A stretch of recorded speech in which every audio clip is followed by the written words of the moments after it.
യേശുവിന്റെ ഏറ്റവും പ്രിയപ്പെട്ട കുഞ്ഞെ, യെശയ്യാ 60:8, മേഘത്തെ പോലെയും കിളിവാതിലിലൂടെ വരുന്ന പ്രാവുകളെ പോലെയും പറക്കുന്ന ഇവരാരാണ്?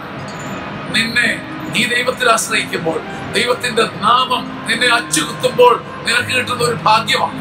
ലോകം, ആളുകൾ വിസ്മയിക്കും. മേഘത്തെ പോലെ, കിളിവാതിലിലൂടെ വരുന്ന പ്രാവുകളെ പോലെ പറക്കുന്ന ഇവനാരാണ്? ഇവൾ ആരാണ്? ദൈവത്തിന്റെ നാമത്തിന്റെ ശക്തിയാൽ മേഘം പോലെ പറക്കാൻ, കിളിവാതിലൂടെ പ്രാവിനെ പോലെ പറക്കാൻ ഇസ്രായേലിന്റെ പരിശുദ്ധൻ നിന്നെ മുദ്രപ്പെടുത്തട്ടെ. ആമേൻ.